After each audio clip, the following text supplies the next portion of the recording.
Hey guys, welcome back to Clownfish TV. This is Kneon. I am here with Geeky Sparkles. Hello. And it is official. Kathleen Kennedy is out as the head of Lucasfilm, and she regrets nothing. Oh, shocker.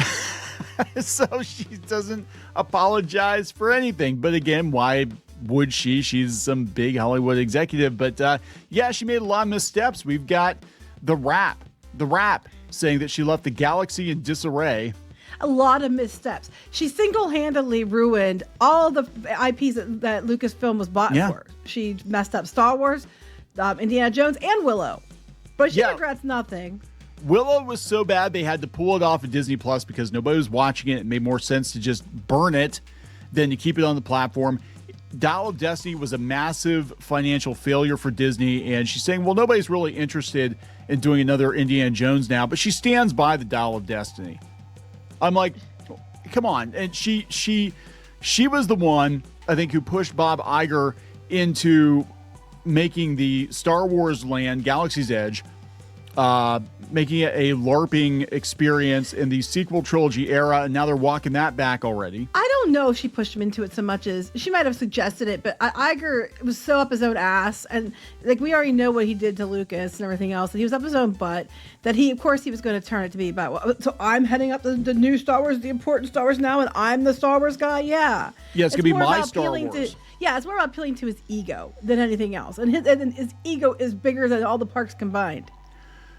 Again, why buy Star Wars if you're going to turn it into something that's not recognizable Star Wars, right? There was no real value, and they did. They tried to mothball the original trilogy characters for a while, and then they realized, hey, that's what people want. And she brings that up in her exit interview, too. She's basically like blaming the fans, like, yeah, well, there's a very small segment of fans that just want things to be the way that they were. I'm like, what? You mean a very small section of fans that want Star Wars to be Star Wars? I was furious when I read that, because I was on next thing about it. You know, it's not a very, very small amount of fans. The whole franchise is in the gutter. People are pissed, and as time has gone on, it's become more and more apparent that people are not down with The Last Jedi. There are some that are, but most people aren't. People are not liking how they treated Luke. People aren't liking the new shows. They didn't like Ahsoka. Every time you put something else out, they didn't want little Leia in the Obi-Wan show. Every time you guys do these stupid things, you know, more fans lose. But it's just a very, very small amount, guys. Most of them get her vision, and they're fine. I'm like, kindly fuck you, because that's not true. And I'll tell you what, I'm on all kinds of boards and stuff, and they are celebrating. I was surprised at the amount of people celebrating she's gone, but they're all like, but it doesn't matter because they already ruined it. And I think there'd be more people, saying something about Star Wars if she hadn't already fundamentally turned them all against it. They don't give two shits about it now, one way or another. But the ones that do still care are happy she's gone. It's kind of like the end of Return of the Jedi special edition, where they're like toppling the statue of the Emperor on Coruscant. It's like very, very small amount. Bullshit, lady. No, she knows her Star Wars was deeply unpopular. I mean, it was so bad that South Park did a parody of it. You put a chick in it, make it lame and gay. Well, according to her, that she picked her successors 2 years ago, and that wouldn't have been around the time the South Park thing hit. Yeah, that was about Yeah, that's probably where they're like, okay, Kathy, you're gonna have to go now. I mean, she was rumored to be gone since like 2017 or 2018 or something, and she never has gone. But we knew it was going to be this year, because her contract was up. It really felt like in the last couple of years, especially, that they were minimizing her role, I think, because we just kind of kept pushing back all these movies that were announced, and they pushed them back, and they pushed them back, and they pushed them back. And then as each new Star Wars project came on to Disney Plus and failed, it just seemed like she had less and less say. The High Republic was like her baby, and that was a massive failure that culminated with the joke. Yeah, with the Acolyte. The Acolyte was kind of a culmination of that, and it was a laughing stock. I mean, people actually were, I was kind of excited when they announced her as the head of Lucasfilm, because again, her name is on so many great 80s, 70s, and 80s movies.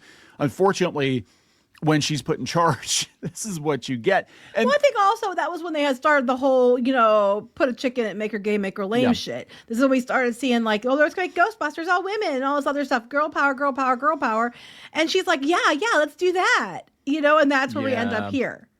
So let's talk more about this. Before we get into it any further, please subscribe for more pop culture news, views, and rants, guys. You'll get a woohoo if you do. Woohoo!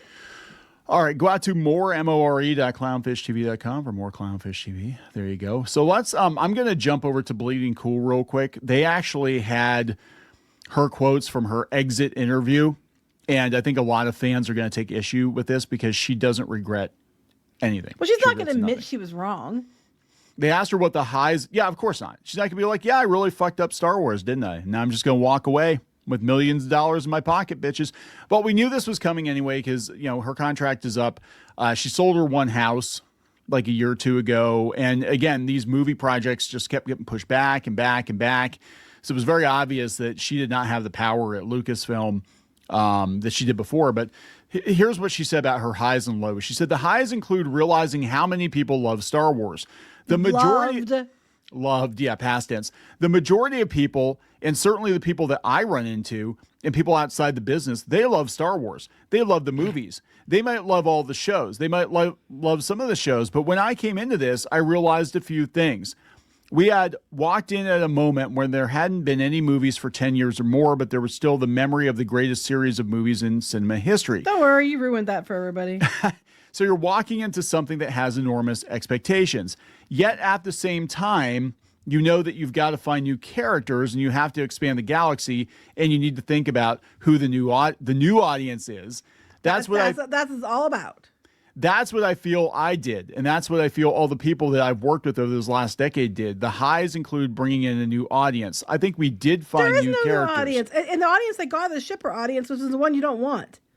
They had new characters beyond the Skywalkers. It was called the Expanded Universe. And the very first thing they did was torch it. And then they went back to it to cherry pick characters because they couldn't think of anybody better. The whole thing is just, I love how she's like, some people love Star Wars, basically, and I've heard mostly people love it. Yeah, because you surround yourself in an echo chamber of yes men, mostly yes women now because you made sure of it. And you just ignore everybody. You like dismiss them as, oh, they're just a very few vocal minority. And that's what you keep trying to do, but you cannot do that anymore. It's not going to effing work. All right, so here, this is what I take umbrage with right here. Regarding the lows, this is what she said. The lows are that you've got a very, very small percentage of the fan base that has enormous expectations, and basically they want to continue to see pretty much the same thing. And if you're not going to do that, then you know going in you're going to disappoint them. I'm not sure there's anything you can do about that because you can't please everybody. Yeah, but they're not even trying to please the majority. They're just trying to please the people that kiss their ass. All you can do is try to tell good stories and try to stick to the essence of what George created. Well, you didn't do either of those things. No. So they torched George's legacy. They destroyed his characters. They killed off a lot of his characters. It was so bad that George Lucas himself said repeatedly, "This is not my Star Wars." Mm-hmm. Yeah, I think they had to gag him, but he's like, "Yeah, this isn't my Star Wars. These are not my characters, whatever." And they really had so much disdain for Luke Skywalker. They had a photo hanging at Lucasfilm where they had Luke crossed out. Like, what the hell? That was a joke. Yeah, sure it was. I don't think it was a joke. But so, then it keeps saying it's very, very few people, but it's not very, very few people. You have decades of an audience build up. Of course, they're going to have expectations, and ruining everything that made the originals great was probably the way to go. No, and it wasn't just that. It wasn't even like, look, if you just look at the storytelling direction, right? That is one thing. If you look at the bigger picture, we had people at Lucasfilm who constantly attacked fans, constantly mocked fans, turned some of the biggest Star Wars fans in the universe against the brand, against the franchise. Yeah, and they were allowed to do it. They were allowed to do it. They were encouraged. The same people, the same activists were out there on social media and causing, Gina Carano problems. Again, all of that, regardless of how you feel about Gina Carano and that situation, that should have been handled behind closed doors. She shouldn't have found out she's fired because some activist took to Twitter at night. It was like, we find her deplorable. On the Star Wars official channel, yeah. On the official Twitter account. We had people associated with Star Wars, the sycophants associated with Lucasfilm, constantly prowling and attacking fans. We had we ran into problems because we got blacklisted from a couple of subreddits, but then also there was that one I forget her freaking name, Katie what's her face, that worked with Lucasfilm at one point in time that was creating a hit list of Star Wars channels she didn't Rewriting like. Ripley? That Rewriting Ripley, yeah. And that whole podcast, the whole purpose of that podcast was to attack what they consider to be like anti-Lucasfilm people, because this whole thing was coordinated. I've never seen, even Star Trek isn't as bad. I've never seen anything like this where the company as a whole just decided they were going to flip and just attack the fans. I can think of is the She-Ra debacle with the new show and the marketing behind it, and that didn't work well for them either. But like this didn't go the way they wanted, because here's the thing: most fans either don't care about Star Wars anymore, or just hated everything they put out. And it's not just, oh, it's just alt-right yachty men, because it's globally people are turning against it. And they put out these new shows, no one watched them. The ratings have been absolute dog crap. Some of the highest ratings they got was when they threw Luke Skywalker back in and stuff like that. I don't know what else to tell them. I mean, it doesn't matter how much narrative and false BS you spin. The truth is still the truth, and people don't like it. They don't like what you put out. It strays too far. No one's saying you have to do the same thing over and over again. No one's saying you can't have strong female characters, and that's what gets me. I'm going to bring this up for a second, and I'm gonna get some people pissed off, and I don't care. I'm really sick and tired of every time there's a female lead in anything or a female does anything, there's a bunch of people that are out there like, oh my God, it's Mary Sue. Of course it's, okay, Rey, Mary Sue, most definitely. But other things I've seen people complain about, the character wasn't Mary Sue at all. It's like anytime a woman is in there now, you guys are out there like saying immediately that it's bad. Meanwhile, you had Cara Dune, who was probably one of the best female leads I've ever seen, as far as being fair, strong female lead. And, you guys all liked her, but now it's gotten to a place where anytime there's any woman in charge doing anything that's even remotely makes sense because what their mom or whatever, Karen Wheeler, for example, of course she was going to try to fight Demogorgon, and she's trying to protect her kids. Any mom would. She's just girl bossing. No, she's doing what a mom would do, and I'm tired of that. You got into a place, and I blame like Kathleen Kennedy and company for this, because they kept shoving women and replacing dudes and everything and making it so absolutely fucking ridiculous that now it's gone the whole other direction, and it's gone too far the other way. It's on them. I would agree with that. I would say this whole like forces female shit and like every Star Wars movie having a female lead, pretty much, with the exception of The Mandalorian, although it is Pedro Pascal. Well, no, they're already making Bo-Katan and I forgot about that. Yeah, they're already replacing Mando with Bo-Katan. So yeah, that was a conscientious choice. That was the conscious decision. They were like, it's not about new characters, Kathy. It's about making Star Wars for women. And but women don't want this, because women who are Star Wars fans already, this is not what they wanted. And your new audience is so non-existent, or they're the ridiculous, over-the-top, far-left activist shipper types that they're toxic and you don't want them anyway. They're somehow more toxic than the men. Oh yeah, they pissed a lot of them off too with not giving them the Ben Solo movie. Yeah, so I would say Lucasfilm actually, in a lot of ways, set the tone, or at least Kathleen Kennedy's version of Lucasfilm set the tone for all the culture war shit that we've seen in the last like 10 plus years, because it was about willfully replacing all these male characters, sidelining the male characters, making them look bad, having them get lectured by the female characters. The Last Jedi was like the pinnacle. Oh, that was the pinnacle of it. And at that point, it all went downhill from there. I mean, I've said this a million times, I'm going to say it again. Why was Obi-Wan on Tatooine about Leia?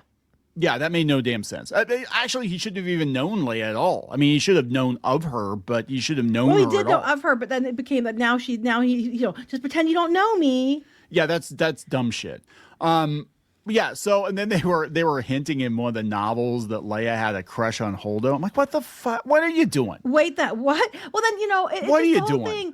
That's all they kept doing, is they kept throwing shows and not just as shipping, like making these dumb decisions that made no sense, because they were trying to push whatever their agenda was, and they're trying to push this new trilogy. And like, you could give a Rey a pass in the first one. Okay, she was a Mary Sue, but it was the first Force Awakens. Let's see where it goes. And then by The Last Jedi, that was the pinnacle. And then after that, because we had Rose and Holdo and all that, they just completely emasculated Finn and Poe.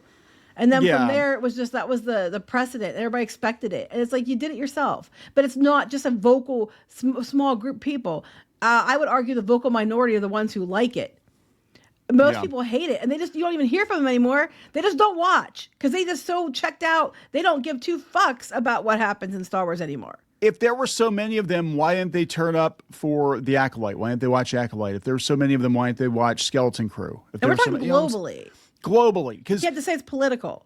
I'm sorry, you destroyed the most popular science fiction brand in history. You destroyed it. Kathleen Kennedy, and it's not just her, but she allowed these people to run rampant and just destroy a franchise. This will be a case study in years to come of how to take one of the most successful brands in the world and flush it in record time. Well, that's going to be her legacy. Throw it on the pile because it's Disney in general. They acquire this stuff. You could argue the same for Marvel and other ones. They just throw it in the pile of Disney fuck-ups because that's mostly that. Yeah. So this is coming from, again, this is coming from The Wrap. This is coming from a Hollywood publication, right? She said, as she leaves the company, Star Wars, a brand formerly associated with cinematic experiences that you wait hours in line for, has been relegated to an almost exclusively streaming-based franchise, trapped in a never-ending morass of online debate and consternation. There have been triumphs for sure, chief among them was Andor, but she will largely be remembered for Lucasfilm's shortcomings and creative stagnation. Not just Star Wars, again, let me remind you, Indiana Jones and Willow as well. Yeah. She somehow managed to ruin them all and still kept a job. Yeah. And they're talking about, her working with Steven Spielberg and how that happened. And that's why I said, like, I saw her pedigree and I'm like, well, she's probably a good choice because she's been there since the beginning, right? And she's worked with Steven Spielberg. She would get it. And immediately she just turned it into a shit show. I mean, like right out of the gate. Immediately. They did Rogue One, and Rogue One was good. It had a female lead, but it was done well. It was good, yeah. So they're talking about how they went, she had creative differences with all these directors. Brad Bird, repeatedly. It was always creative differences. Yeah, so Brad Bird was supposed to, I didn't know this. He was supposed to do The Force Awakens. He was supposed to be the director originally, and then she brought in J.J. Abrams. They said this would be a pattern that was repeated throughout Kennedy's tenure, with directors being replaced and projects being announced and then unceremoniously canceled. That shows turmoil. I mean, if nothing else, again, this stuff should have all been handled behind the scenes, but they were in such a rush to announce projects and get people excited for projects. I think she was trying to keep her job. I think she was kind of like, oh, look, this is what I'm working on, guys.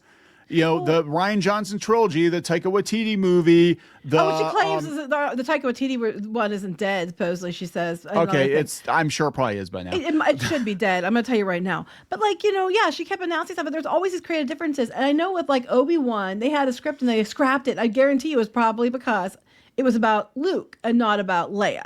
So I think the creative differences was, it's not girl power enough. Which leads to why men are so pissed about women having girl power movies. Yeah, I mean, that's the thing. Like, if they had not forced it, and again, it's not just the product itself. That's what they mean by the force. The people in Lucasfilm, around Lucasfilm, that whole ecosystem, the Star Wars ecosystem has become incredibly toxic. But they are correct that the Wrap, that to take and destroy Star Wars would be like, I guess the modern equivalent would be like Pokemon, because Pokemon's so huge now. It's the number one IP in the world. Yeah. Yeah, prior to that, like Star Wars was it, man. Like, if you weren't, it's hard to imagine. I'm trying to explain to the kids, like, you don't understand. Star Wars was like the Pokemon of the 80s, even going into the 90s. It was massive. It was huge. It was always making money. Anything Star Wars made money. I know, I was always there buying it. Yeah, it was evergreen. People were still buying new toys and figures and books and stuff, based on the movies that were, 10, 20 years in the rearview mirror at that point. It was a massive, massive cultural deal. And to see it in the state it's in right now, where it's just another sci-fi streaming show and it's not even that good. I mean, it's so sad. It could have, cemented its place as like the biggest fiction franchise in the history of mankind. If they had leaned into the EU. Yeah. If they had leaned into those stories, I think it would have done phenomenally. But they didn't. They threw it out, kept going through people, made bad decisions. She was constantly announcing things. And then you find out what they were going to do was so much better than what we got. And then she just completely fucked up. I don't understand how she made it this long. I really don't. I think they were probably afraid to fire her because of her credentials. This is the thing that's so wild too, to see.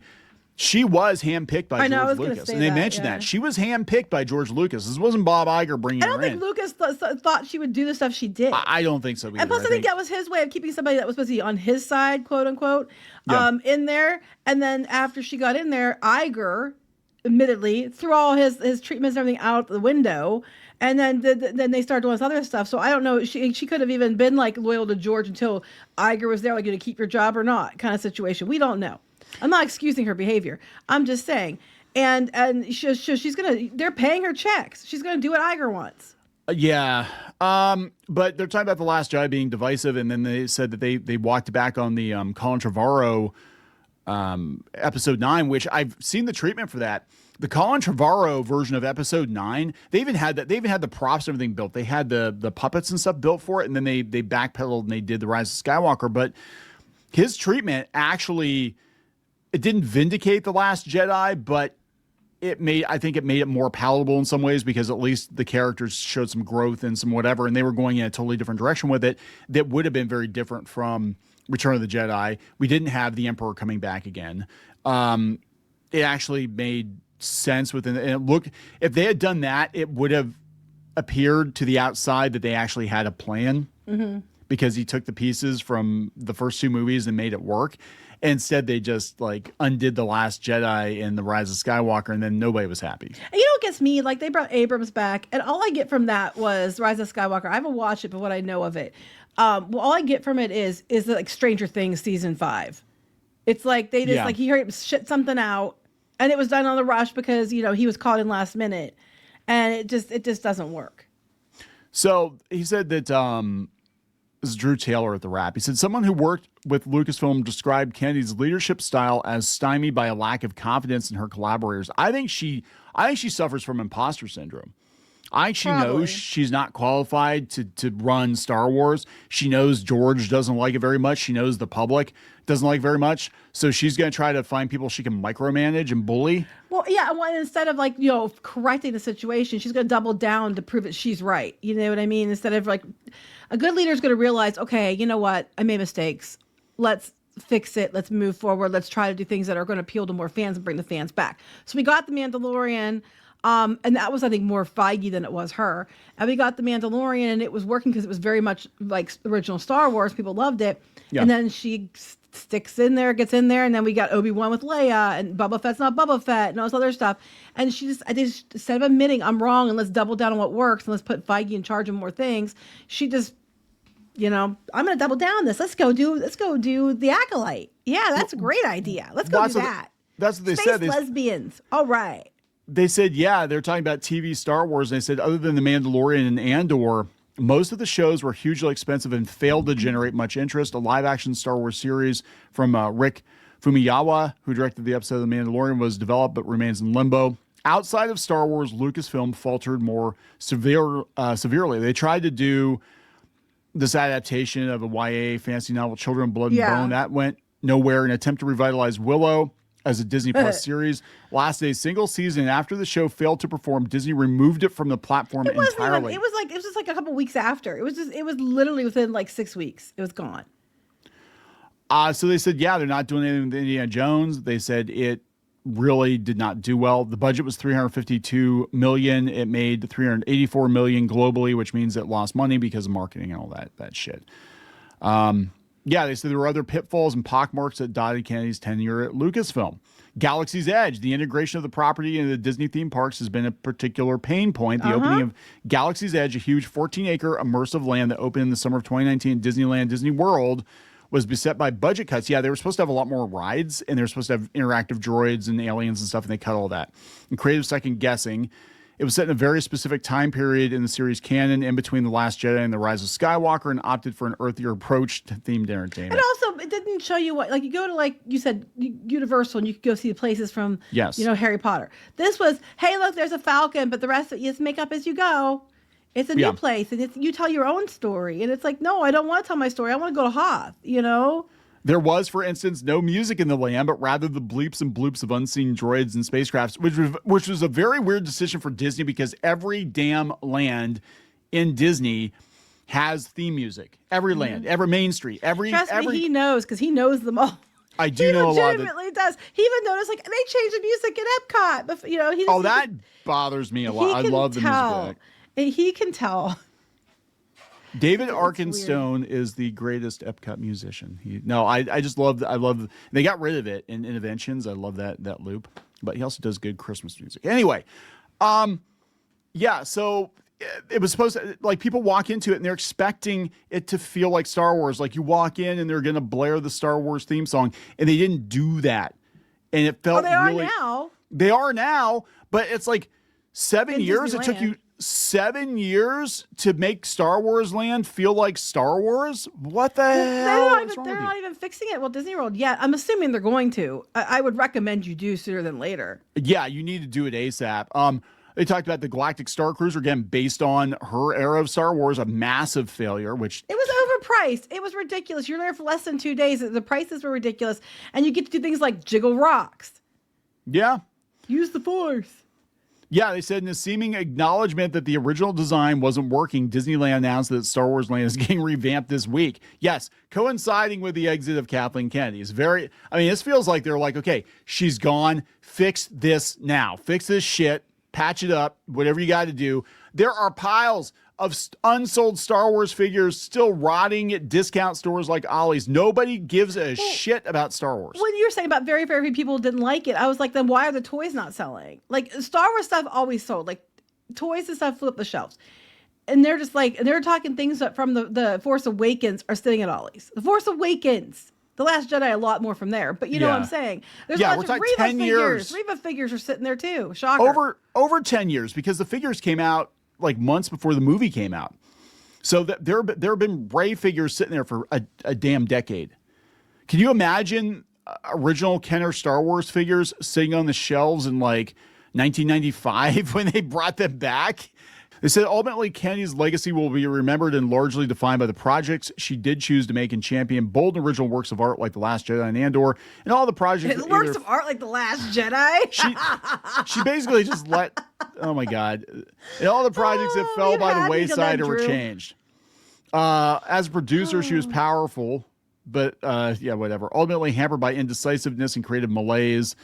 She was the female emperor. So good job. You gender bent the emperor and you became it. Yeah, right. That's pretty much it. Basically, I think she really did suffer from imposter syndrome. I think she worked with, Lucas and Spielberg, and they're considered two of the greatest creative minds of the last 100 years. And that's kind of hard to. Her hair even looks like a hood there. Look, she's the emperor. She is oh my God. So what's next? We'll do this real quick. What's next? Yeah. So it's not going to change. The rumors were true. It is Filoni, and what's the other woman's name? Was that she sounds like a Willow character? Is it Linwin Brennan? That's something like that. But she's also activisty, from my understanding. Yes. They're in charge. We already know Filoni has was like learning how to film from Rian Johnson, and he has made some choices that I think he kind of straddles both Lucas and the Disney a little bit. He falls in line with some of the stuff they've done before, which makes me kind of nervous. But he also he also wants to make all his OC characters the main characters of Star Wars, which I also think is a problem. I have a huge problem. That's why Ahsoka. Do you notice how it's going to be old trilogy and Ahsoka in that area? If you look at the map, that's what they're saying. The area where like the Millennium Falcon is and all that, they're going to keep it into old trilogy, original trilogy, and Ahsoka. And then the Disney sequel trilogy is going to be the other part by Rise of the Resistance. Yeah. But he had to shove Ahsoka in there. I'm like, why? She was already there, but I'm like, why? You're making sure you double down on that because that's his baby. Yeah, I don't expect it. Okay, where I think it's going to change is I think there will be more reverence for the original trilogy, but I think it's going to be basically we're going to go back to the original trilogy and also his characters, right? And Clone Wars and all that, yeah. Rebels. Yeah, and look, I love Clone Wars. I never viewed it as canon on the same level as the movies because there were some things in the cartoon that just did not jive with the movies, in my opinion. I know George Lucas loved it. He worked on whatever.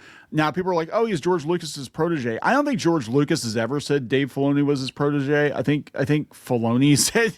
But I don't think it was even him. I think it was the media and stuff. I think the media was kind of like, because he did work with George closely on Clone Wars. And I did like Clone Wars for what it was. It was an animated spinoff. It was good as its own thing. But again, to me, it didn't quite mesh up with the movies. So it was kind of like, yeah, this is like an interesting, to me, it was like expanded universe stuff. It was like, okay, this is a cool side story or whatever. Probably Did it happen? Did it not happen? Well, it wasn't in the movies, so it probably didn't really happen, but whatever. But they canonized it. And so now all these characters that were his OCs are bringing into like canon Star Wars. So moving forward, we know we have the Starfighter movie, which is coming out, and The Mandalorian and Grogu. They said it's going to definitely be coming out because that was his. He was on that. But they said that I saw like on one thing they were talking about Waititi, his movie was still in play, possibly. And then some other people they said that they were writing like the Rey movie, but they said that she was not saying anything about Rey. Yeah. In the interview. Yeah, she was saying an update on what was coming up. Here, you have it here. Go ahead. The Taika Waititi and Donald Glover have both handed in scripts for their films, so they could do a Lando movie. And he's having health problems now too. Donald Glover, I don't know what's going on there, but she believes these two projects are still somewhat alive. James Mangold and Beau Wilmot have completed a script for Dawn of the Jedi, but it's definitely breaking the mold and is on hold. Definitely breaking the mold means people are going to hate it. If it's the origin of the Jedi and it contradicts what the expanded universe has done, then yes, people are absolutely going to hate it. Kennedy specifically mentioned the abandoned projects, The Hunt for Ben Solo, with the script submitted by Steve Soderbergh, Adam Driver, and Scott Burns. It was just great. Anything's a possibility if someone is willing to take a risk. She remained curiously silent about Daisy Ridley's return and Charmin Obaid-Chinoy's new Jedi Order film, both announced at Star Wars Celebration 2023. I think at this point, whoever comes into Disney too is going to take a look at it and be like, look, The Hunt for Ben Solo, we need the hunt for money. So, well, that one might bring money from the Reylos. I would watch a Ben Solo movie because Adam Driver is a very good actor, and he was wasted in that trilogy. Like, he had so much potential, and they wasted. They wasted Finn. Yeah, up to John Boyega's character.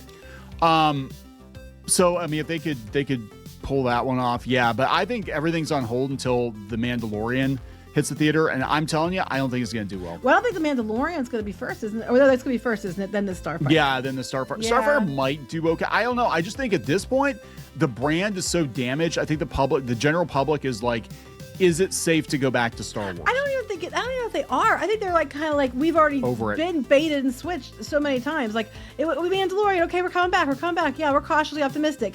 Here's Obi-Wan. What the hell? Here's Boba Fett. What the fuck? You know what I mean? I don't know if they're going to come back. And this looks like a pirate movie, so who the hell knows? This looks like Waterworld. Like, if I'm looking at this still, and I'm like, oh my God, they're doing the sequel to Waterworld. That's great. I don't know. It is what it is. But hey, she's gone.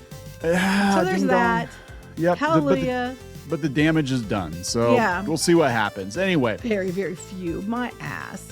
We going to wrap it up? Yes. Please subscribe for more pop culture news, views, and rants. We'll talk later. Bye.